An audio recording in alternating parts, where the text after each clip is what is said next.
Hello, and welcome into the next episode of Bleed Orange and Blue, your Illini fan podcast here. Do want to thank you for joining episode 2 here. Gonna dig into the Washington preview here, but could not miss the opportunity to speak about Keaton Wagler yet again after that phenomenal 46-point performance with Wagler. Now, Illini fans are not the only ones talking about this game. Neither are just Purdue fans. But we also have some players and even a Big Ten coach making some comments about Wagler. So let's dive into it.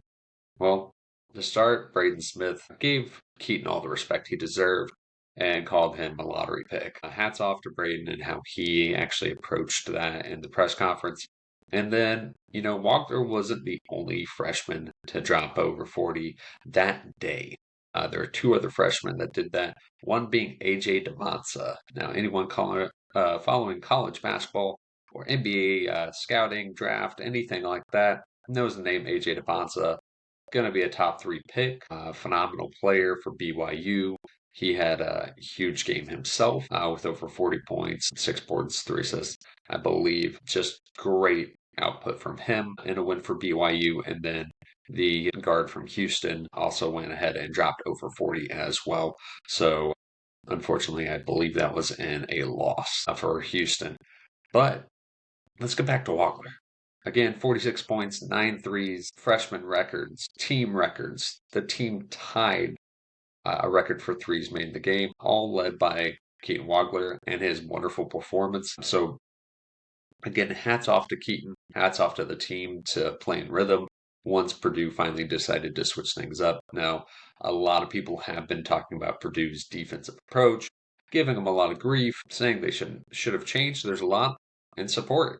And Brad Underwood himself said, little press huddle that he had the other day, that he reviews and thinks about what the other coach should have done against them every game, after every game, just so he has an idea of what to look forward to from upcoming games. And ultimately, Brad said, I wouldn't have done anything different from Matt Painter, which, if we know Brad, yes, sometimes Brad sticks in a game plan too long, but also I can't discredit any of the game plan that Matt had, that Painter had.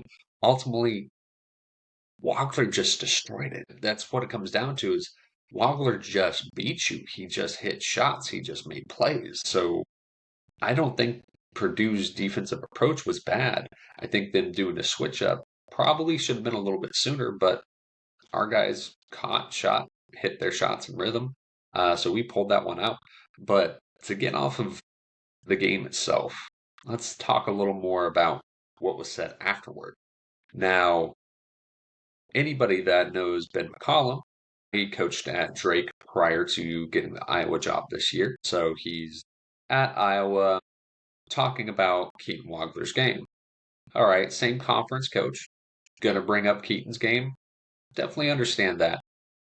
What didn't make sense and was kind of out of left field is him bringing up recruiting Keaton to Drake before he left for Iowa. Now, hey, maybe he's just trying to give some props like, hey, we saw this kid. We thought he was great.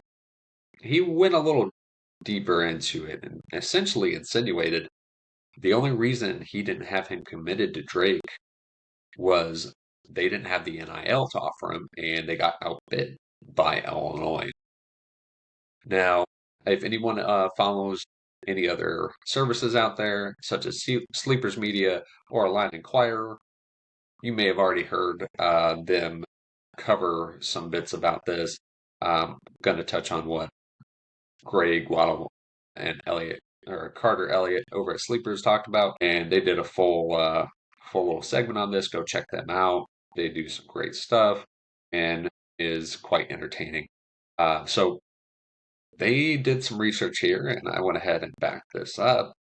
but nowhere on 24/7 Sports does it show Keaton receiving an offer from Drake. So, Ben McCollum, please tell me, how were you going to get this kid committed without even offering him? Now, there's the chance that 247 just doesn't have it documented, recorded, but I highly doubt that's the case. We cover all details over there and do a great job. But I'm going to go ahead and back this up with some additional reporting, which we got from a nice little cameo podcast here with Derek Piper hopping on the Illini Inquirer pod. If you haven't checked that episode out, it's a great episode. I got him and Lon on there, and just a good time to listen to those guys talk about their families as well as, Illinois basketball and football. But Derek said he went back in his text because, if you don't know, Derek Piper covered the basketball recruiting, was the main basketball writer for the Inquirer before he went on to greener pastures to spend more time with his family. So Derek said he looked back at his text with Keaton, and it was down to Illinois, Minnesota. Nowhere was Drake mentioned. Nowhere has anyone heard about Drake ever being mentioned. So it sounds like Ben McCollum is just pulling this out of thin air. Maybe he's confusing a name of a guy that they were going after. Who knows? That'd be a great question for Ben McCollum. So if anybody out there catches wind of this, maybe ask him. Anybody and part of their press team or coverage, maybe ask Ben, hey, tell more. Because no one can find anything in which you're referring to. Kind of think Ben's a little out there. I don't know a lot about him, but that's kind of other speculation going on as well. Maybe he's trying to kick up this Illinois-Iowa rivalry that we had going for a bit.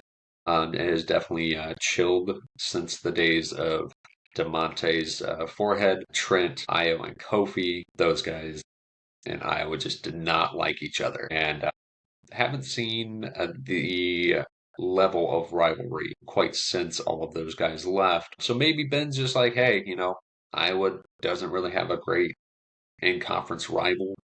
We rival with Iowa State, but they're not in our conference, so let's kick some dirt up and get some things going. Which, hey, to each their own. I don't think this is quite, a bright way to go about it, but that's his prerogative. I just wish someone would ask him more. But moving on from that, Keaton really talked to Piper about, hey, Minnesota offered me NIL and a featured role to essentially be their next Cam Christie, one and done freshman. But Keaton Wagler said, I'm going to take less NIL and go get developed into an NBA prospect by Illinois. And that's what he did. So don't know if Ben McCollum's literally just making this up or if there's any credence to it. But, moving on from that wackadoo, we'll go ahead and start talking about this Washington preview. Now, everyone knows Washington this year, they've ran into injury issues. They haven't been maybe as good of a team as they potentially could be. Heinrich Stompback is having a great freshman season. Obviously, he's been a big name out there in the Big Ten Conference for Freshman of the Year. Don't foresee him getting a chance at that as long as Keaton just averages what he's been doing so far this season for the rest of the year. But Heinrich Stompback is a double-double machine. He is their main scorer, main rebounder, and there's been a lot of comparisons to him and Mark. Now, Mark, great, good scorer, rebounder, assist man, hype guy, breaker of chairs. I don't think he had anything to do with breaking the guitar, but hey, you never know. But when it comes down to it, this is going to be a great matchup with Merck. If he gets that matchup, potentially you may see Tommy or Amir matching up on him as well, just to shut off their main scorer. Let's be honest there. Washington doesn't have much hope in this game. Their highest amount of points come from the 2-point land, which Illinois is 26th in the nation at giving up 2-pointers. So they only allow teams to shoot 46 4% from two, and Washington's shooting 51.8% from two, according to KenPom. Let's be honest, Washington really has no chance here unless Illinois decides to sleep through this game. Now, this is a trap game. We have Nebraska coming up at Nebraska. Nebraska just lost. We lost to Nebraska, which that was probably the last game we were sleeping in, and still had a chance to win it at the end. They beat us at home. I think Illinois is going to take that personally. I think they're going to be very focused to come out and beat Nebraska, but we can't sleep through this Washington game and allow them to have a random player like pop off. My vote, if that was the case, other than Highness having a great game, would be Wesley Yates, which you guys may recognize that name. Looked at him in the portal. We looked at him coming out of high school. He's never ended up here, but hey, you never know what's going to happen in the years to come. Also, he had a great game against us when we slept through that USC game last year. He dropped 15 points with 7 for 8 from the field, had 6 boards. So definitely can't let him go off for 30 in this game. He's definitely had some higher 20-point games, 25, 27 range already this season now. His time has diminished leading up to an injury. He is back though, and from what I understand, is healthy. So we'll see exactly how big he is into their game plan. And yeah, I mean, Illinois' key points for this is continue doing what you're doing. Play your game. Get after the rebounds. Hit your free throws. Get to the free throw line. And just, again, don't let a random player pop off for like 30 or 35 points to give Washington a chance in this game, because KenPom's got us winning by 13. I would say we win minimally by 15. Probably should win by about 20 or 25 because this is not a good matchup for Washington against us. I mean, obviously, we're the number one offensive efficiency team. They are 67th. We're number 4 with 40.1% offensive rebound rate. They're 63rd, 79th in defensive rebound rate. Really, we can just kill them on the boards.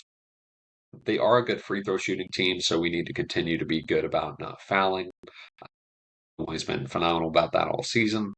But Washington does make their free throws pretty close to the same rate we do. We're number 4 in the nation at 79.4% as a team. They're 31st at 77.1%, and they shoot roughly about as many free throws a game on average as we do. We're right at about 20. They're about 19.6. But really, this comes down to our 2-point defense. Now, we make 2-pointers at a great rate, even though we hardly shoot them. That's not where a lot of our points come from. But our defensive rate against 2-pointers is 26th in the nation. Now, Washington is very high in the nation in regards to their scoring coming from that 2-point land. With that, they are sitting currently at 41st in the nation with 54.1% of their points coming from that 2-point land, where Illinois is 24th in the nation at defending it. Apologize. 26th. We are 24th offensively, 26th defensively. So definitely look forward to Illinois having a good defensive game there, not allowing a lot of points from two, forcing tough twos with that drop coverage most likely, because I don't foresee this Washington team also being much of a 3-point threat either. They are 3rd in the nation in regards to the distribution of points they receive each game from 3. So they're at 25% of their points come from 3, and they're not a great 3-point shooting team. So really don't worry about them too much in that regard. So again, I'm just going to get back to this. Play our game, play our defense that we know and are comfortable in, maybe even throw a zone in there here and there just to throw things off, as Illinois has been doing throughout the season. Honestly, I look for this to be potentially a big game for Tomey. just feel like he's due for like a 20-point game. He's been looking a lot better, even though obviously in that Purdue game, he didn't really score much until the end there, but he really wasn't looking for it either. He was crashing the boards, setting good screens, just battling. And I think really he's been getting a lot of negativity towards him this season, which I get. There's definitely the first stretch of the season while he was trying to get back in shape. His effort did not look there in regards to rebounding. Definitely just wasn't finding his flow or spot in the offense. So I think he's definitely found that. I think he's finding his moments, and I think this may be an opportunity for him to go utilize his height and play over the top of Steinbach if he gets matched up there. Um, or let's see, who else does? I mean, it looks like they've got one other guy that may match up against Burke. Didn't realize Steinbach is actually listed at 6'11". He was more 6'8", 6'9" range like Mark. So look forward to you know Zvonimir matching up there with Steinbach. Hopefully holds him down. Just doesn't let him go off for anything beyond his averages, and we just do a good job at again not giving up anything crazy. I think Illinois' got this game in the bag as long as we come out and just play our game. This is one of those games I feel like if Tomey doesn't have a big game or one of our starters don't have a big game, I kind of feel like this is one of those trap games that either we come out shooting poorly and allow Washington to stay in it, or we're going to come out and we're going to have just a random guy go off our bench, whether that be Rickhouse, which I honestly feel like he's due for a game. He had a really big shot in that Purdue game. Very tough three, regardless of how well he's been shooting it lately. I think that kind of showed that he's getting his rhythm back to hit a shot like that, especially with the time winding down. I think really, I would love to see a big game out of him like he had against Penn State last year. Maybe a good matchup for him since they don't have much positional size outside of their post. Then I definitely look forward to Jake Davis to continue to do what he's been doing because he's been averaging double figures since he got in the starting lineup, 6 for 11 from three. Obviously, he didn't have the greatest three-point shooting game to start against Purdue, but definitely ended it on a good note. And just look for all that consistency and effort out of him. Definitely would be interested to see if we do get a lead in this one. If we actually see some more times out of Petrovic or Lee. This is kind of one of those games I'm gonna be looking to see. All right, who's coming off the bench first? Who's getting some more time? Is it going to be even? Is it going to be a little bit different? I think Lee is probably the better matchup here for that, but Petro may be able to get cooking as well, just with his speed and may take it to the Steinbach a little bit in the post with how he gets downhill. Now, I know he's not finishing his layups. He's looking better than he did earlier this season on the floor. He doesn't look as confused, but still not entirely comfortable. Definitely trying to get in the flow of passing the ball before he tries to drive it 15 times. So it's a process. I think he's got a lot of talent there. Don't foresee him making a big impact, though, but wouldn't be surprised if he got some time this game and if he gets locked in, maybe do a little something there for the rest of his team. But going to go ahead and sign this one out with this. Illinois, get your sleep before the game. Don't sleep through it, and we'll come out with a W in this one. I think Washington would need you to sleep through it or have their prayers answered for them to get this game. I think we just overmatched them talent-wise way too much for them to keep up, but definitely don't want us to sleep through this one. I think really Illinois can just absolutely go out and enjoy this game and then look on to Nebraska. Obviously, Nebraska game's going to be a big one.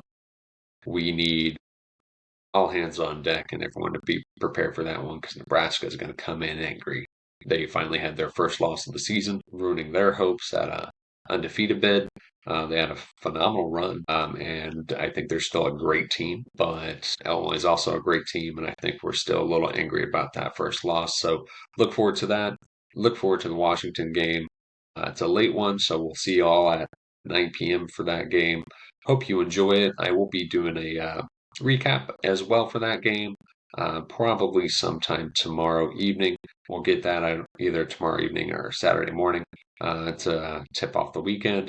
And want to thank you all again for all your time here and checking out the Bleed Orange and Blue Illini Fan Podcast. Signing off here. You have a great rest of your day and ILL. Yeah, just wanted to say if you enjoyed that episode, please like, share, subscribe, do all the things to help spread this podcast. Do appreciate it, even if it wasn't your cup of tea. Maybe share it for some other Illini fans in your life. I do appreciate you guys checking it out. And again, ILL, INI.